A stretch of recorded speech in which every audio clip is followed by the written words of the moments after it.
দেখেন এটা অলরেডি তৈরি হয়ে গেছে, একটা কালো একটা টেক্সচার চলে আসছে। এই দোকানের মেন আকর্ষণ হলো কালো ভুনা। তো এই যে দেখতে পাচ্ছেন যে একটা লাল ভুনাকে কালো ভুনার দিকে নিয়ে যাওয়া হচ্ছে তৈরি করে আস্তে আস্তে করে। তো ভাই একটু কিছু বলেন যদি দোকানের খাবার সম্পর্কে।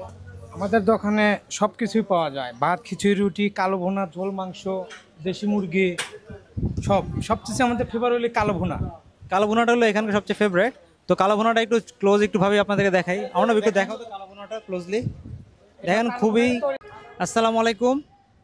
আজকে আমরা আসছি সিরাজগঞ্জে, সিরাজগঞ্জের শাহজাদপুর বিসিক বাস স্ট্যান্ডে। তো এখানে আজকে আমরা খাবো সামাদ হোটেল অ্যান্ড রেস্টুরেন্ট। তো এই দোকানটা সাইজে খুব বেশি বড় না, ছোটোখাটোই। তো এখানে আর কি গরুর মাংসের জন্য বেসিক্যালি বিখ্যাত।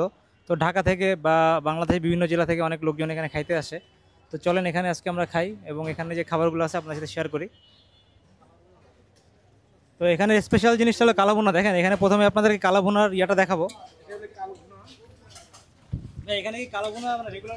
হ্যাঁ হ্যাঁ, প্রতিদিন, দিনটা 24 ঘন্টা এ দোকান খোলা। তো খাবারটা চলে আসছে।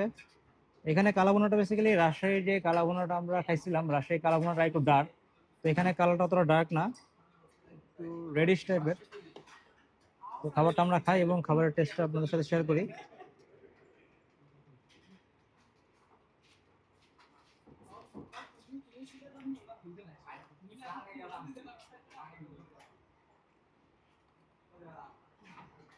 ঢাকার বাইরে যখনই খেতে আসবেন দেখবেন যে এই অঞ্চলের খাবারটা ঢাকার যে খাবারটা আছে তার থেকে টেস্টটা একটু আলাদা, মিল পাবেন না। তো আপনার খেতে খুবই ভালো লাগবে। আর আমাদের সবারই উচিত আর কি ডিফারেন্ট ডিফারেন্ট খাবার ট্রাই করার চেষ্টা করা। তো সিরাজগঞ্জে আসার সুবাদে আজকে এখানে খেতে পারলাম। তো খাবারের টেস্টটা ভালো, সিরাজগঞ্জে আসলে অবশ্যই ট্রাই করবেন। ধন্যবাদ স্যারকে।